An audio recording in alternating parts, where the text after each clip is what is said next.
Hello learners, कैसे हो आप सब। आई रियली होप सो आप सब एकदम फिट, फाइन एंड हेल्दी होंगे।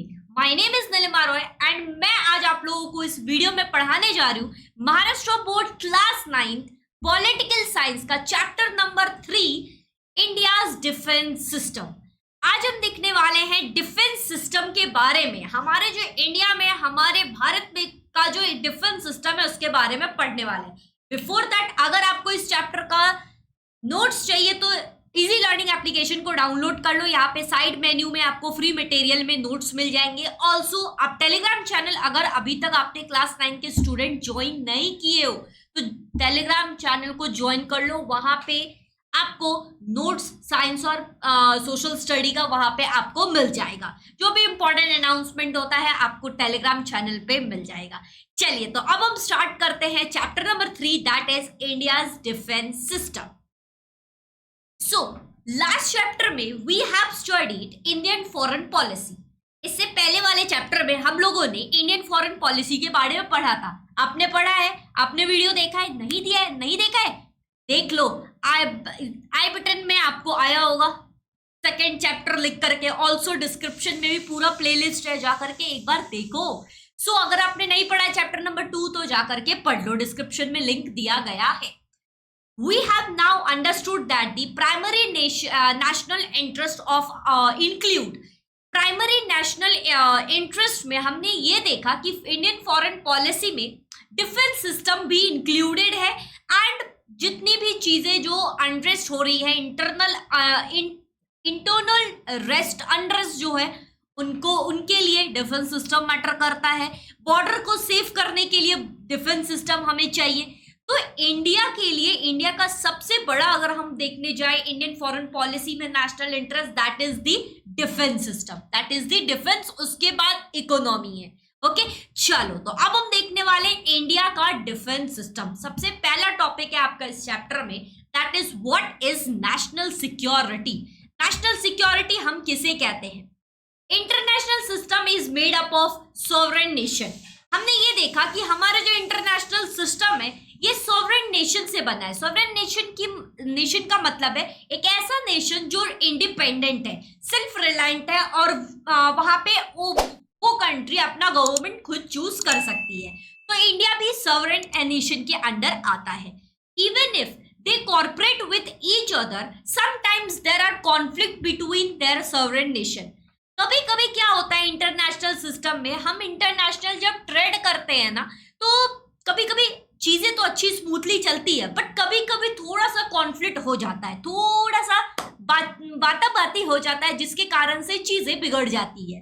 ठीक है, सॉवरेन नेशन में, जैसे हमारे इंटरनेशनल सिस्टम में हमारा जो ट्रेड सिस्टम है, इंटरनेशनल ट्रेड सिस्टम, इसमें देखा गया कि बहुत सारी कंट्रीज है, बट कभी कभी मतभेद हो जाता है इन सारे देश में, इन सारे कंट्रीज में।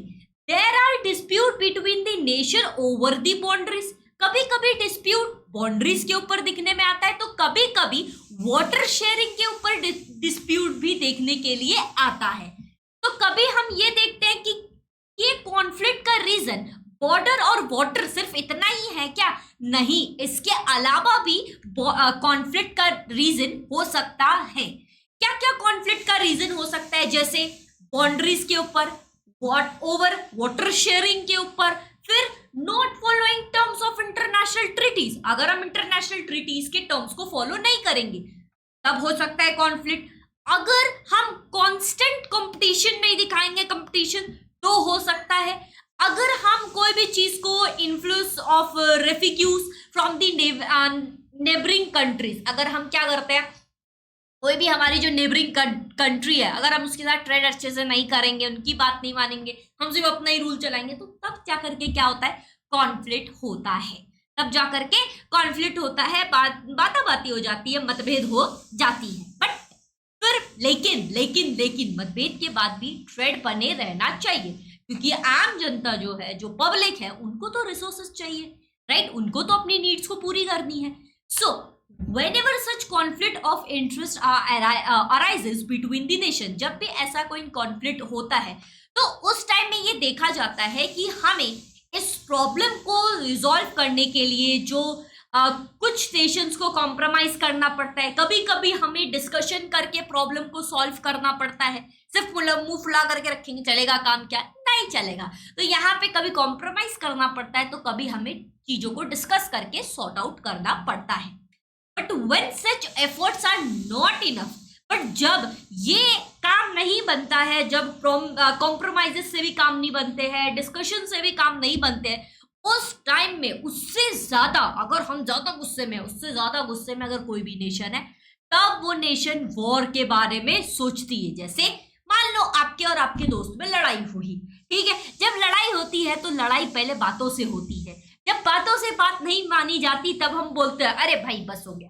बट उससे अगर बात नहीं मान रहा है तब क्या होती है, हाथापाई होना शुरू होती है, तब मारपीट होना शुरू होता है, तब वॉर आपके और आपके फ्रेंड के बीच में जंग छिड़ जाता है, ठीक है। तो ऐसे ही होता है सारे जगह, नेशनल में भी ऐसे ही होता है, इंटरनेशनल वे में भी ऐसे ही होता है। So when a nation attack another and challenges the sovereignty of the latter, it endangers the security of the nation। जब यहाँ पे कॉम्प्रोमाइज और डिस्कशन से बात नहीं बना, तो यहाँ पे देखा जा रहा है कि एक नेशन दूसरे नेशन पे अटैक कर रही है, दो नेशन के बीच में लड़ाई हो रही है, एक नेशन दूसरे नेशन के पर अटैक कर रही है, तो दूसरे नेशन की जो सिक्योरिटी है वो इंडेंजर्ड में है, तो उनको अपना सिक्योरिटी, अपना डिफेंस मजबूत रखना पड़ेगा। Such challenges are created due to military power of aggressive nation। Aggressive nation जो है, जो वॉर पहले जंग सबसे पहला करना शुरू की है, उसके पास एक मिलिट्री पावर है। सो जहां पे वो अटैक कर रही है, जो अटैक नेशन है, वहां पे भी उसका भी एक मिलिट्री पावर होना चाहिए, उसका भी डिफेंस पावर स्ट्रांग होना चाहिए।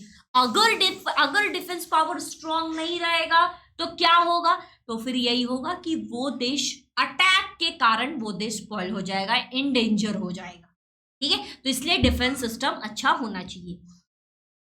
Next third, in any situation a nation first duty and responsibility is to keep the security system always well prepared and ready. किसी भी हाल में हमें सबसे पहला हमें अपने देश को बचाने के लिए सबसे पहला फर्स्ट ड्यूटी जो हमारा ये है कि हमें अपने देश को बचाना है, ये हमारा रिस्पॉन्सिबिलिटी है, हमें सिक्योर रखना है। तो उसके लिए हमें अपना डिफेंस पावर, हमारी जो सिक्योर्ड सिस्टम है, सिक्योरिटी सिस्टम है, उसको मजबूत रखना पड़ेगा, उसे वेल प्रिपेयर्ड एंड रेडी रखना पड़ेगा। इसे हम कहते हैं नेशनल सिक्योरिटी। एक मजेदार सी बात बताती हूँ, अगर आपको सिर्फ नेशनल सिक्योरिटी एक लाइन में 1 मार्क्स का पूछा जाए तो बस ये थर्ड वाला पॉइंट लिख देना। अगर आपको नेशनल सिक्योरिटी के बारे में अगर 2 मार्क्स का पूछ दिया जाए तो फिर 1 2 3 ये तीनों पॉइंट लिखना। अगर 3 मार्क्स का पूछा जाए तो 1 2 3 ये तीनों पॉइंट्स को लिखना। याद रहेगा ना? रहेगा। चलो, अगर अभी तक चैनल को सब्सक्राइब नहीं किया है तो सब्सक्राइब जरूर कर दो। आगे बढ़ते हैं, देखते हैं next ways to safeguard national security. कौन से वेज है जिससे हम नेशनल सिक्योरिटी को सेफ कर सकते हैं। नेशनल सिक्योरिटी जो होती है वो क्लोजली कनेक्टेड किससे होती है, तो ज्योग्राफी से सिक्योरिटी क्लोजेस होती है। जैसे अगर मान लो कोई बॉर्डर से एंट्री कर सकता है, कोई एयरवे से एंट्री कर सकता है, कोई पानी के थ्रू एंट्री कर सकता है, तो हमें सबसे पहला हमारा जो ज्योग्राफिकल रीजन है, हमारा जो ज्योग्राफिकल प्लेस है वो इंडेंजर्ड में है, तो हमें अपने ज्योग्राफिकल प्लेसेस को सबसे पहले सिक्योर करना पड़ेगा। एंड हमें अपना जो ज्योग्राफिकल बाउंड्रीज है उसके बारे में हमें पता होना चाहिए कि कौन सा बाउंड्री हमारा है और कौन सा बाउंड्री दूसरी नेशन का है, ताकि अगर हमें कभी भी कोई अटैक करता है तो हमें पता रहना चाहिए कहां से हम वापस से रिटर्न अटैक कर सकते हैं, ठीक है। In order to keep this threat at bay, the nation has to increase its military might। अगर हमें अपने इंडियन सिक्योरिटी को अगर ज्योग्राफिकल वे में अगर हमें सीखना है, समझना है कि कौन सा ज्योग्राफिकल बाउंड्रीज है, तो उसके लिए मिलिट्री माइट्स को क्या करना पड़ेगा, इंक्रीज करना पड़ेगा। मॉडर्न टेक्नोलॉजीज लाने पड़ेंगे, सो दैट मॉडर्न टेक्नोलॉजीज के थ्रू अच्छे वेपन्स हम ला सकते हैं। वेपन्स अगर लाएंगे तो मॉडर्नाइज क्या बनेगा, डिफेंस फोर्स बनेगा। मॉडर्नाइज डिफेंस फोर्स अगर रहेगा तो जितने भी सिक्योरिटी पर्सन है, ठीक है, या फिर डिफेंस में जो भी है वो अच्छे से अटैक कर पाएंगे। So here comes the next topic, that is India security system, ISS।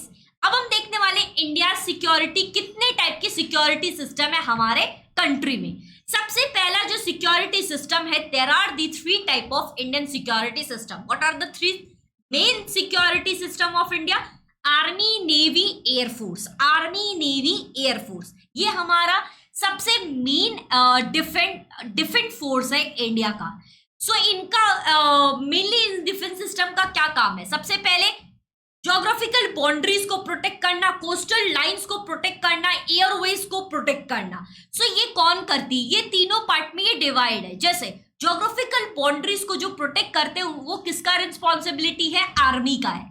Okay, army रहती है ज्योग्राफिकल बॉर्डर्स पे जवान। उसके बाद नेवी में अगर कोस्ट लाइन को प्रोटेक्ट करना है तो नेवी प्रोटेक्ट करती है। ओके, अगर हमें एयर स्पेस को प्रोटेक्ट करना है तो at that time responsibility charge किसको दिया जाता है? एयरफोर्स को दिया जाता है। ठीक है, यहाँ पे जो 3 फोर्सेस है, ये 3 फोर्सेस को कंट्रोल कौन करते हैं? तो मिनिस्ट्री ऑफ डिफेंस कंट्रोल करते हैं। मिनिस्ट्री ऑफ डिफेंस कंट्रोल करते हैं। इंडियन आर्मी सबसे बिग है। इंडियन आर्मी इन सब डिफेंस में से सबसे बिग है, और ऑल्सो वर्ल्ड का सबसे 7th लार्जेस्ट इंडियन आर्मी है। ठीक है, इंडिया का। सो चीफ जो है इनके चीफ को हम लोग क्या कहते हैं? As a general. मतलब इंडियन आर्मी के चीफ को हम लोग क्या कहते हैं? जनरल।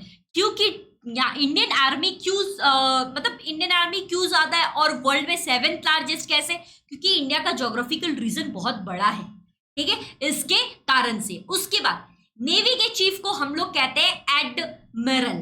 ठीक है, एडमिरल। उसके बाद हम लोग एयरफोर्स के चीफ को क्या कहते हैं? Air chief marshal. ठीक है, सो अगेन रिपीट कर रही हूं, दैट इज इंडियन आर्मी के चीफ को हम लोग क्या कहते हैं? जनरल। उसके बाद चीफ ऑफ नेवी को हम लोग कहते हैं एडमिरल। फिर उसके बाद चीफ ऑफ एयरफोर्स को हम लोग कहते हैं एयर चीफ मार्शल। इन तीनों चीफ को कौन अपॉइंट करता है? तो ये 3 चीफ अपॉइंट किए जाते हैं by the president. In order to maintain the coordination, इन तीनों के बीच में कोऑर्डिनेशन बनी रहनी चाहिए, उनके लिए लाया गया था डिफेंस फोर्स। डिफेंस फोर्स के जो चीफ है, जो पोस्ट चीफ डिफेंस स्टाफ है, वो क्रिएट हुआ था 2019 में। सो चीफ ऑफ डिफेंस स्टाफ का काम क्या है? तो उनका मेन वर्क ये है, रिस्पॉन्सिबिलिटी ये कि ये 3 डिफेंस सिस्टम को कोऑर्डिनेट करना।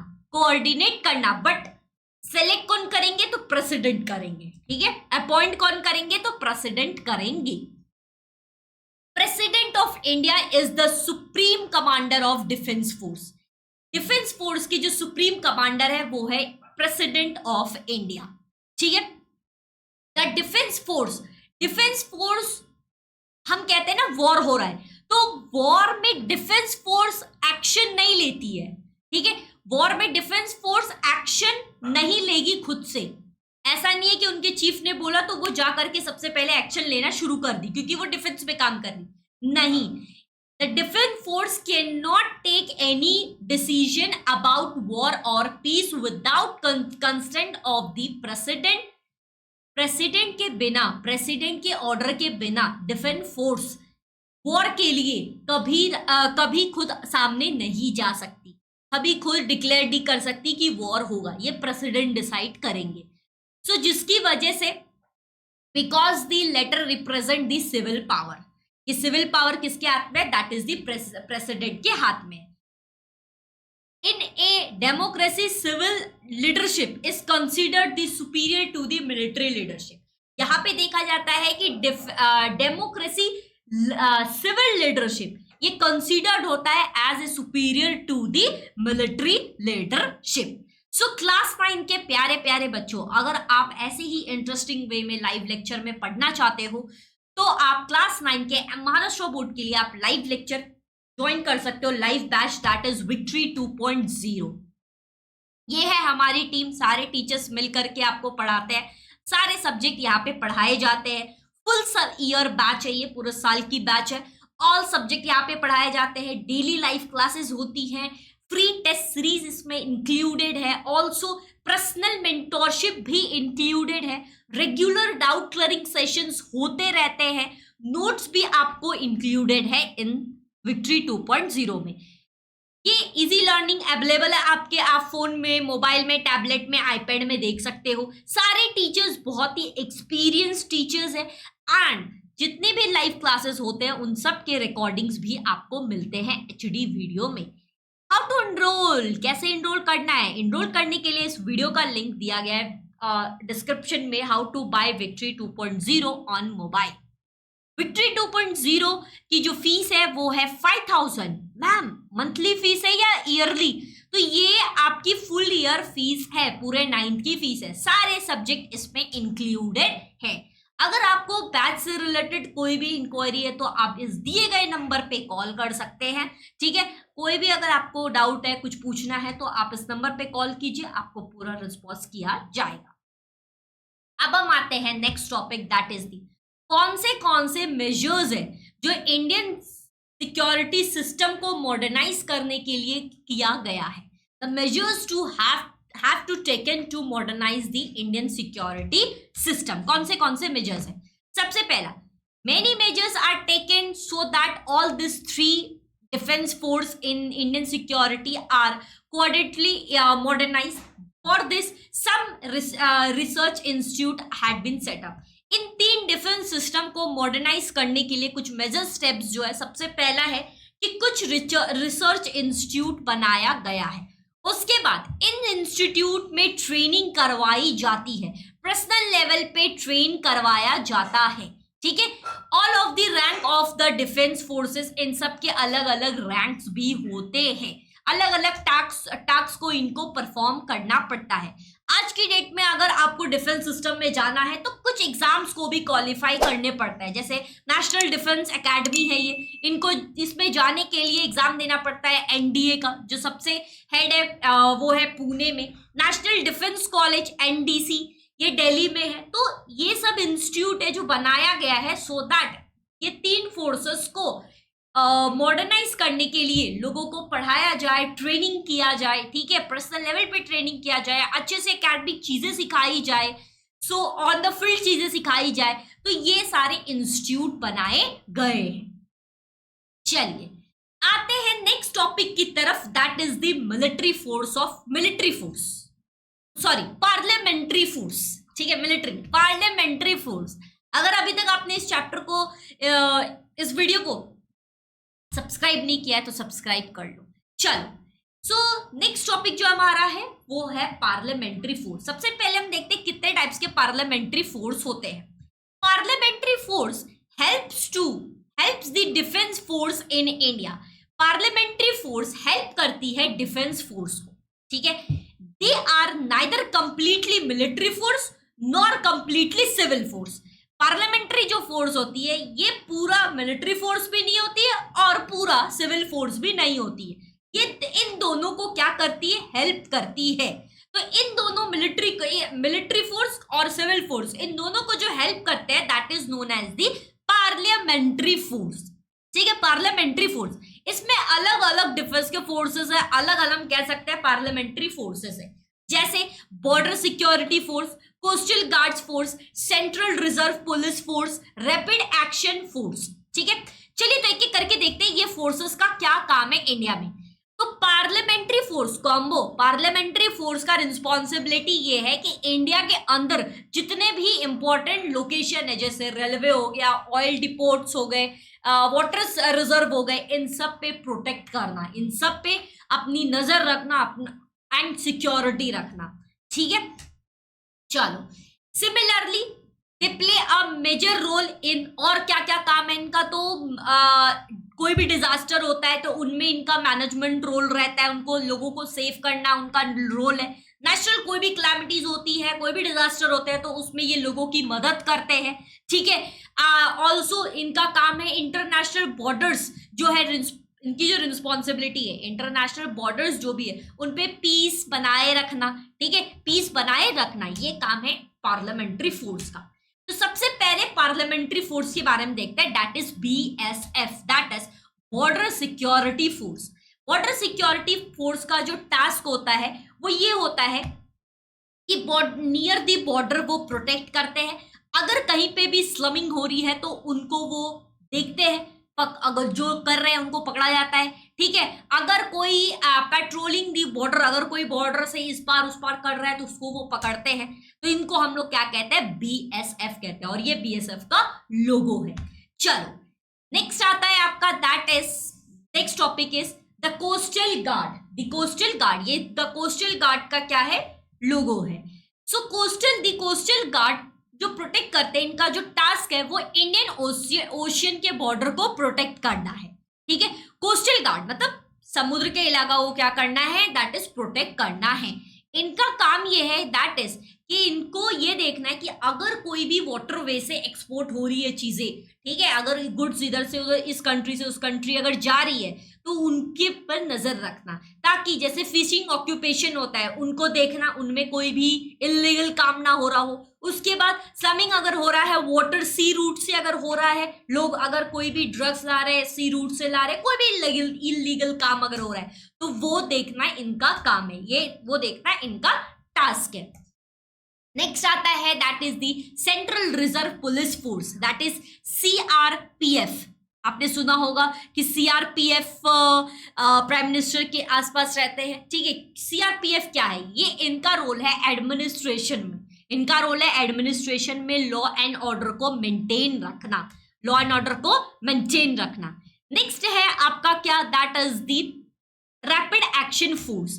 रैपिड एक्शन फोर्स जो होते हैं ये परफॉर्म किए जाते हैं, जैसे मान लो कहीं पे भी अगर न्यूज आया है कि यहाँ पे बॉम्ब ब्लास्ट होने वाला है, ठीक है, या फिर मान लो कोई पे भी रैली निकल रही है, रॉइट्स निकल रही है, तो वहां पे ये क्या करते हैं, जाते हैं अपने टैक्स को परफॉर्म करते हैं। आपने देखा होगा टीवी वगैरह सब में, अगर कहीं पे बॉम्ब स्पॉट अगर है तो वहां पे कोई अगर जा रहा है जो कहते हैं कि हाँ सिक्योरिटी फोर्स आ रहा है बॉम्ब को डिफ्यूज करने के लिए, तो दैट इज वो कौन आते हैं, तो वो आते हैं रैपिड एक्शन फोर्स आते हैं, RAF आते हैं, ठीक है। इनका काम है कहीं पे भी अगर कुछ ऐसी चीजें हो रही है जो इमरजेंसी में हो रही है तो उनको क्या करना, वहां पे प्रोटेक्ट करना। नेक्स्ट आते हैं आपके, that is the national cabinet corpse, that is the NCC। NCC जो बनाया गया है वो इसलिए बनाया गया है ताकि एक मिलिट्री डिसिप्लिन और मिलिट्री का ट्रेनिंग मिल सके। तो जो भी बॉयज और गर्ल्स, जो भी स्टूडेंट है जो कॉलेज में मतलब डिफेंस में ही जाना चाहते हैं, ठीक है, उनको है कि नहीं मैं मिलिट्री ट्रेनिंग लूँ, तो वो बॉयज एंड गर्ल्स स्टूडेंट्स क्या कर सकते हैं, वो स्टूडेंट्स इन स्कूल्स या इन कॉलेजेस को ज्वाइन कर सकते हैं, that is the NCC। Next आता है आपका, that is the home guards. Home guards का काम क्या है, होम गार्ड्स का मेन टास्क क्या है, तो पब्लिक सिक्योरिटी करना, ऑल्सो जो सप्लाईज एंड सर्विस हो रही है, जैसे कहीं पे अगर कोई नेचुरल डिजास्टर आया, आप देखते होंगे कहीं पे भी फ्लड्स आया है तो एयरवे के थ्रू, हेलीकॉप्टर के थ्रू डिफेंस सिस्टम जाती है, ठीक है, और वो फिर लोगों को वहां से बचाती है या फिर फूड सप्लाई करती है। तो ये नेचुरल डिजास्टर अगर कहीं पे भी हो रहा है तो वहां पे लोगों को सेव करना, वो है होम गार्ड्स का टास्क। देन इज कि ट्रैफिक में अगर कोई भी ट्रैफिक इशू होता है, ट्रैफिक लगती है, दैट इज उनको कौन देखते हैं, तो होम गार्ड्स का ये काम है, ठीक है, टास्क है। सो होम गार्ड्स के ऊपर और थोड़ी सी चीजें देखते हैं। This organization was established in the pre-independence period। pre-independence period के टाइम में ये बना था, पहले इंडिपेंडेंस से पहले ही ये बनाया गया था। Citizens can join the home guards and assist the defense of the country। लोग डिफेंस को अगर डिफेंस में ज्वाइन करना चाहते हैं तो एज ए होम गार्ड भी वो कर सकते हैं ज्वाइन। एनी सिटीजन, मैन और वुमेन, जो जिनका एज 20 से 35 साल की उम्र है, जिनका भी, वो होम गार्ड में वो ज्वाइन कर सकते हैं। इनका जो टास्क होता है, इनका टास्क ये होता है मेंटेन करना public security, supply of milk जो हो रहे हैं उनको देखना, वाटर्स की सप्लाई हो रही है उनको पब्लिक में क्योंकि हो रही है तो उनको देखना। फिर उसके बाद कहीं पे भी अगर रॉइड्स हो रहे हैं, जो अगर स्ट्राइक्स लग रहा है, ठीक है, तो वहां पे वो जाते हैं क्योंकि ये यहाँ पे पब्लिक को मेंटेन करने की बात आई है, उनको सिक्योर करने की बात आई है। अगर कहीं पे दंगे होते हैं तो यहाँ पे वो देखते हैं। उसके बाद रेगुलेट ट्रैफिक, फिर उसके बाद मान लो कहीं पे भी अगर नेचुरल डिजास्टर हो रहा है लाइक दी फ्लड्स, अर्थक्वेक, तो यहाँ पे ये सबसे पहले पहुंचते हैं एंड लोगों को प्रोटेक्ट करते हैं। ओके, नेक्स्ट टॉपिक आता है आपका, that is the challenges to the Indian security. कौन से चैलेंजेस है इंडियन सिक्योरिटी के? 1962 में इंडिया और चाइना के बीच में वॉर हुआ था, ठीक है, ओवर दी बाउंड्रीज, जिसमें इंडिया और चाइना के बीच में डिस्प्यूट हुआ था। किसके रिलेटेड? तो बाउंड्रीज के रिलेटेड। ये कुछ चैलेंजेस फेस करना पड़ा था इंडियन सिक्योरिटी को। उसके बाद रिलीजियस के बेस पे रिलीजियन, रीजनलिज्म, ठीक है, सेवरल रेबेलियंस, ये कुछ मूवमेंट्स क्रिएट होते हैं। तो जिसमें जो भी मान लो अगर किसी के आइडिया के थॉट्स पे या फिर इकोनॉमिक के थॉट्स पे अगर इनइक्वालिटी क्रिएट हो रही है, अगर उसमें इनइक्वालिटी के कारण अगर इंस्टेबिलिटी हो रही है, फॉर एग्जांपल जैसे नक्सलिस्ट मूवमेंट हुआ था, आपने पढ़ा था हिस्ट्री में, चैप्टर नंबर 2 में आई थिंक नक्सलिस्ट मूवमेंट आपने पढ़ा था। तो ये सारे मूवमेंट्स भी हुए थे जिसमें इंडियन सिक्योरिटी के लिए ये चैलेंजेस था, इनको फेस करना था, ठीक है। और भी चैलेंजेस, जैसे बिगेस्ट चैलेंजेस ये है कि टेररिज्म, ठीक है।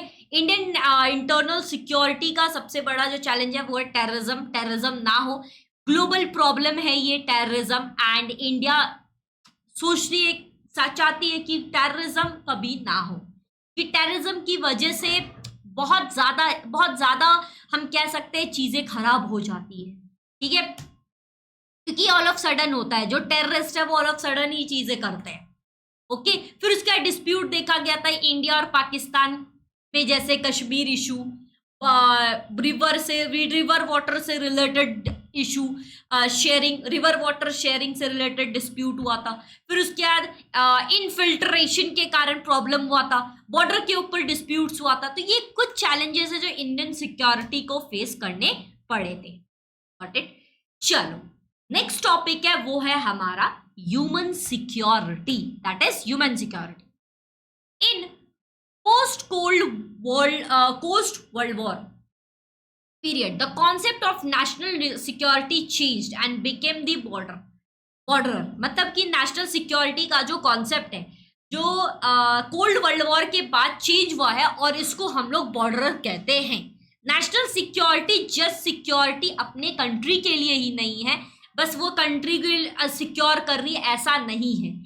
नेशनल सिक्योरिटी का जो सिक्योरिटी पर्पस है वो लोगों की लिविंग में है, एंड ऑल्सो उनको लोगों की लिविंग में उनको सिक्योर करना है, सिक्योरिटी देना है, ठीक है। Human security refers to human centric thinking.